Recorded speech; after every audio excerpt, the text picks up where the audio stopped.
Hey guys, welcome to my series where I play every single Wii U game that has any kind of physical release here in North America. It's time to paint the town red with game number 7, Splatoon. Splatoon was released on May 29th, 2015, developed and published by Nintendo. So Splatoon isn't a series I have a deep attachment to. I only ever played the second game when I first got my Switch, and I gotta say, it was pretty fun. I remember when this game got announced for the Wii U, but I never bothered with it. Kind of upset I didn't get to experience it back when it was new because I bet it would have been a lot of fun. Well, now today is that day. I can finally play the birth of the Splatoon series, 8 years later. The game starts up with a character select, boy squid or girl squid. Well, if you couldn't tell by my super manly voice, I am a male, so I chose the boy and no one will tell me otherwise. The character customization in this game isn't as in-depth as in the sequels, only being able to change skin tone and eye color. No goofy ass character this time around. We then get a tutorial to get a feel for the controls. The controls are actually very good. If you've never played Splatoon, it's a third-person shooter where you shoot ink instead of bullets. You can then use that ink to travel in to go faster and cover more ground and kill enemies. You can only shoot so much before you run out, so it's important to dive into your ink to refill your tank. You also have a bomb sidearm which can be used for burst damage. It's all pretty well explained in this tutorial. One thing I tried out for this game was using motion controls for aiming. I never used them in Splatoon 2 because the Joy-Cons break when you stare at them for too long, so I was stuck using a wired Pro controller. Gotta say, the motion aiming is really good, mainly for looking up and down. I'm not great with control stick aim because I'm so used to keyboard and mouse, so this was a nice feature. After the tutorial, we are then dropped into Inkantation Square. Here we see a broadcast from the Squid Sisters, Callie and Marie. They greet you every time you open up the game to give you details on what multiplayer maps are on rotation, but I'll talk about that after the single player campaign. They also have breaking news. Inkopolis has lost their main source of power. The Great Zapfish is gone, possibly stolen. Afterwards we get a small tour of Inkopolis, mainly multiplayer stuff, but let's check out that weird man in the manhole first. Down here we meet Captain Cuttlefish, a possibly crazy man warning us of the Octarians. He believes the Octarians stole the Great Zapfish to get revenge for the Great Turf War 100 years ago. Our awkward silence is enough to convince Cuttlefish to help him stop the Octarians and retrieve the Great Sapfish. From now on, we are Agent 3. Let's go kick some Octo butt. This game is split up into 5 areas with 6 levels each, with the exception of this first area only having 3 levels. I'm going to do what I did for Mario 3D World and only talk about the stages I thought were interesting or had something new to talk about. I think in this case though, I actually have something to say about each stage, because they're all very solid. So starting off with level 1, the level to get you acquainted with the basic structure of each stage. The goal is just to reach the end to grab the small Zapfish. Along the way, you'll have to fight the Octarians who have weapons of their own. This is essentially another tutorial stage, but for combat this time. During each stage, you'll pick up these orange balls called Power Eggs. These are used to upgrade your character's weapons, like giving your gun faster shot speed or the more ink in your tank. Another thing to find are sunken scrolls. These are usually hidden within a level and are mainly used for 100% completion. These scrolls will give you lore on the Great Turf War and what caused such animosity between squids and octopus. I don't know much about the lore of Splatoon, but it's not hard to search it up for yourself. But back to the mechanics of the level, we are introduced to vaults, which you need a key to open. We have armor, which you could probably guess what that does. And launch pads, which are similar to warp stars from Mario Galaxy. Overall, it's a solid starting level. Stage 2 gives us some new enemies, these walking rockets that explode if they get too close, and the Octo balls, which will roll really fast unless you throw down ink in front of them. We also have a blowfish, which you can shoot open to coat the surrounding area in ink. It's just a giant bomb for killing enemies in most cases. There's also the squeegee, who tend to hang out on walls. You can't kill them and they like to erase your ink after you splatted it on a surface. They're not too annoying per se if you're fast enough. We also have the ink cannon. You can dive into this and shoot missiles at nearby targets and coat hard to reach areas with ink. Stage 3 introduces the octocopters, these little flying dudes. We also have ink rails. They're not that special because they feel like an alternate version to the launch pad. You can't do much with them except jump. The sequel does improve upon them at least. There's also the Ink Zuka, a special attack. Activating this will give you the power to shoot ink streams, which will kill anything in your way. You'll mainly find these around crowded areas. They don't appear super often. Well, it's time for our first boss fight, the Octo Stamp. I know this guy from the sequel. The bosses are pretty good in this game, each one testing your different abilities. I like the Octo Stamp's design. It's just a big block with tiny legs and a derpy face. Every time he faceplants the ground, he leaves an imprint of his face. This is also your opportunity to attack. You need to shoot his sides to create a path up to his weak point. Each round he'll break off more pieces of his body to make it harder for you to reach his weak spot. He's not too hard, but I wouldn't call him easy because he can one-shot you if he does faceplant you. It's a good boss overall. After each boss, we unlock the launch pad to the next area. So let's move on to Area 2. Stage 4 introduces us to gushers. They're geysers, essentially, used to reach higher ground or kill enemies that happen to be nearby. The gushers overall aren't that interesting to me. They work, they're fine, but it's nothing you'll be excited to see. Maybe like twice throughout the whole game. Stage 5 gives us a better obstacle, sponges. Shooting the sponge will have it enlarge, creating a platform you can climb on. Careful though, enemies can shoot the sponge, causing it to shrink and lose your footing. Most sponges will be placed over bottomless pits near a bunch of enemies, and I've died a few times due to a stray bullet hitting the sponge. Stage 6 has propellers. Shooting these will cause the platform they're attached to move. You'll be seeing these a lot. In most cases, you'll need to hit one from a distance to have to fly it near you, or shoot one stuck in a wall to then travel up it. This level also has water, which kills you. Inklings can't swim despite being squids. Their whole body's made up of ink, so I guess it makes sense.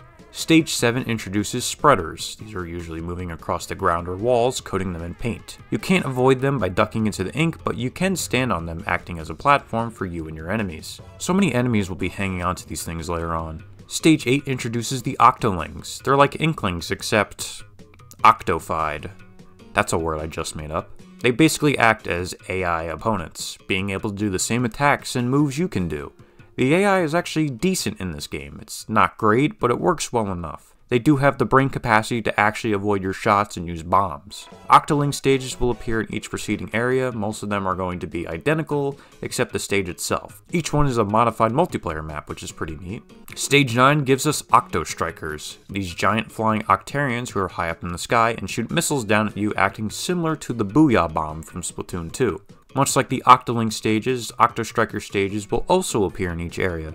I find these levels much better, however. You gotta be a bit more stealthy in these stages because if he spots you, he'll fire the missile without warning. At the end, you shoot him down. It gets tougher each time, of course. It's time for the boss, the Octo Nozzle. If I were to compare him to another boss, it would be Target Zan from Banjo-Tooie. You need to shoot the tentacles sticking out of one of his holes on his rotating parts. After you shoot them all, he'll drop to the floor, which you can then climb onto and shoot his weak spot. He'll get taller with each phase with more spots to shoot. He's not too hard, he has a spread shot attack, but if you stay near him, you won't get hit by it. Much like the Octo Stamp, this guy has very tiny legs. After the fight, we get a strange transmission from some dude calling out for cuttlefish. I wonder who it could be. Stage 10 tries to play around with the ink rails. It does a good job of doing that, but I still think the ink rails aren't that amazing. At least the level is pretty neat. Stage 11 is cool. First off, I like the background. Space is always a good backdrop to any level. Second, this level introduces invisible floors and walls. It's pretty self-explanatory. Just ink the ground until they become visible. If you're really skilled, you can walk along the path without even shooting it. Stage 12 brings us flutters. I hate these things. These guys will kill you in one hit, and their pathing is weird. I believe they only follow you if they see you, rather than the ink you left behind. They also act as platforms sometimes, and you can jump across them. There's a later level that puts them into good use. We'll get to that one soon enough. Stage 13 has shifting platforms. I know that doesn't sound super exciting, but they do use them pretty well. They're usually accompanied by grates and enemies over pits, so there's a chance of messing up and falling off. Stage 14 and 15 are another Octoling and Octo Striker stage respectively. There's nothing new to say about them, so let's skip to the boss. The Octo Whirl, probably the worst boss in the game in my opinion.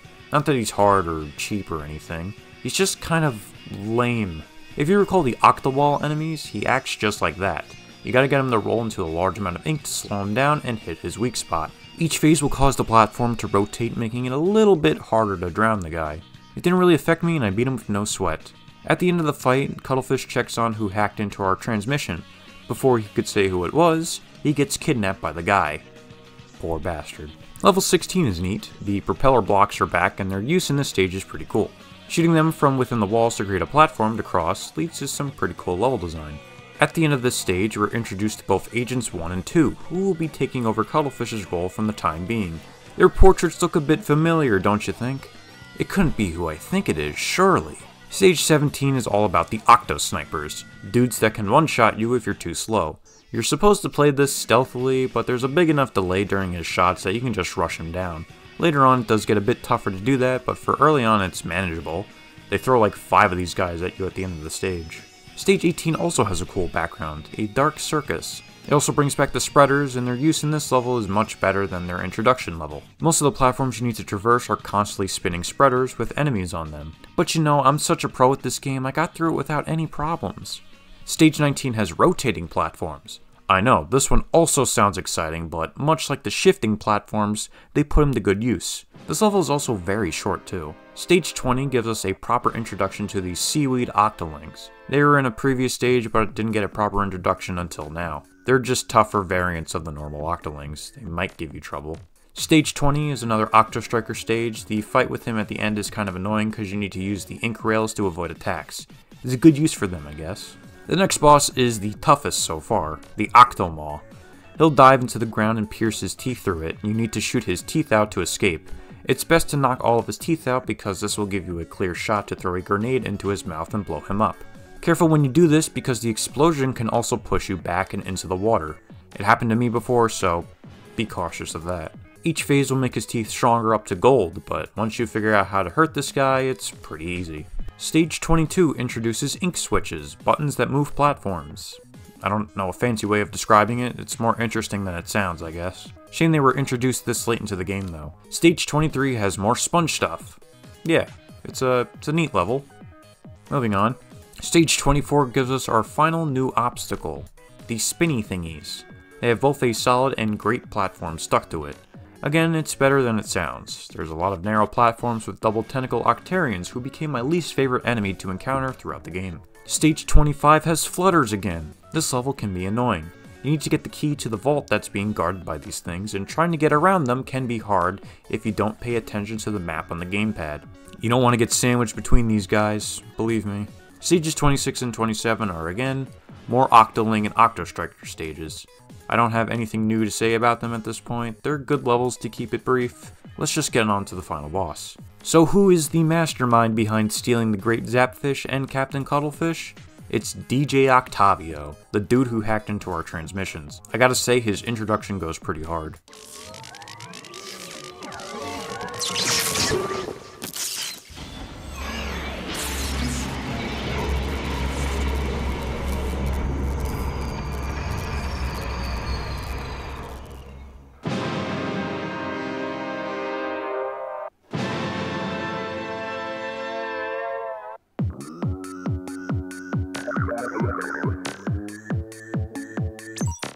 So as the final boss, he is both the longest and the toughest boss in the game.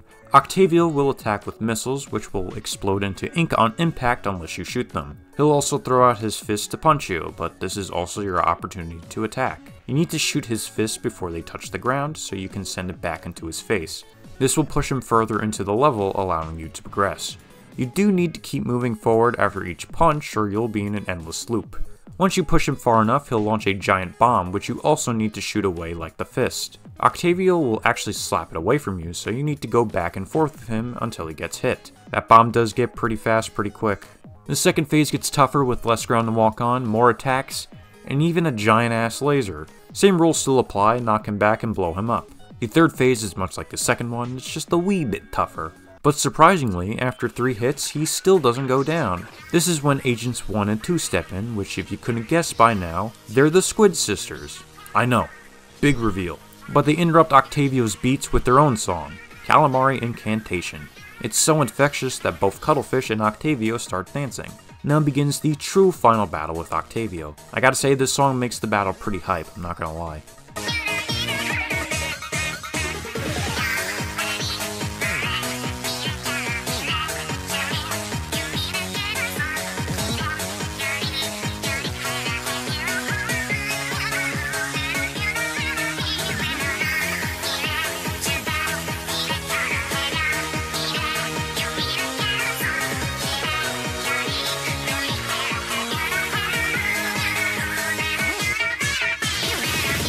Octavio is still rocking the same moves from before, but even quicker. The last hit is probably the hardest because you're on a very narrow platform. That damn laser encapsulates the whole thing, so it can be hard to avoid it. He can also spawn enemies to distract you from the bomb and his fist now. That bomb is lightning fast on the last hit, so try not to get caught off guard. One final blow and DJ Octavio is no more. For now at least, until you play the second game. The Squid Sisters report on the return of the Great Zapfish and credits. Well, that was pretty short, but I gotta say it was enjoyable. Alright, I can't just cut to the end without mentioning the biggest part of Splatoon, the multiplayer, which I cannot play as of now. So a few months ago, Nintendo shut off the servers for both Splatoon 1 and Mario Kart 8 due to hackers. I'm not sure if they'll come back on anytime soon, or they're just down forever. It still says it's undergoing maintenance, it doesn't say it's forever off, so I don't know. We won't know until Nintendo says something about it, but I can describe the multiplayer.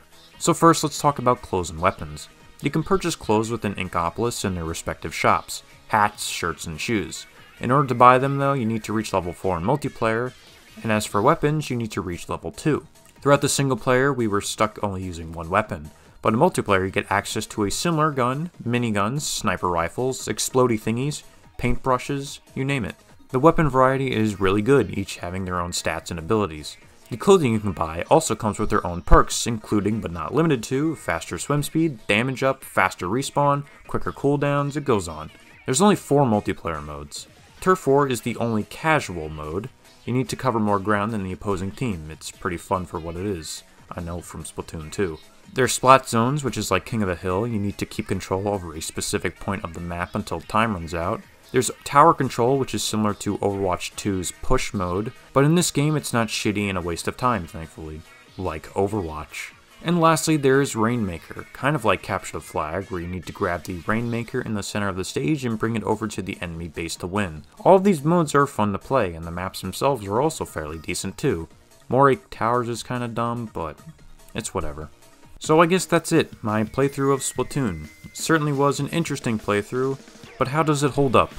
Let's get to the ranking. Gameplay I'm going to give a 4.3 out of 5. The gameplay overall is solid, the controls are good, and the basic design is really fun and addictive. I should know from my time with the sequel. While I wasn't able to experience the multiplayer in this game to show you guys, take my word for it in that it's really good. The amount of weapons and gear you can wear is limitless. The single player mode is also pretty solid. It's not super long, maybe taking you about 2 to 3 hours if you're going for all the scrolls. It doesn't come without some downsides though. While the multiplayer modes are fun, most of them are stuck behind ranked matches, while the casual mode only has turf wars. I'm not one for competitive play to be honest, it's a little too sweaty for me, but I do want to play the other modes besides turf war. Splatoon 2 also has this problem, and I'm not sure about the third game. I don't have that one. Also, the lack of any other single player modes is kind of a bummer. It's only the story and nothing else. It's all multiplayer from that point onward. Presentation I'll give a 4 out of 5. The game looks pretty good overall. The designs of both the Inklings and the Octarians are really good. The world design is also very well done. I like how most of the story mode levels look like cobbled together pieces of a different civilization. I might be going too deep with that. The soundtrack is also very good and quite catchy, even if certain songs with vocals sound like gargling water. It still slaps. The game also runs at 60 FPS during gameplay. I don't think any other Wii U game I played thus far actually ran at 60 FPS, so that was kind of a shock. The story is whatever, I guess. It's got lore, which is well documented at this point, so if you're interested in that, check it out. The fun factor I'll give a 5 out of 5. I'm bringing over my multiplayer opinion from Splatoon 2 into this one. You might say that's unfair, but that game has the other modes the first game has, so I think it's fair in this regard. The modes are fun and have a slight twist to make them stand out from other games with similar modes. The single player was also very fun. Each level was very unique and well made. Replayability though, I hate to do it, but I'm giving it a 2.5 out of 5.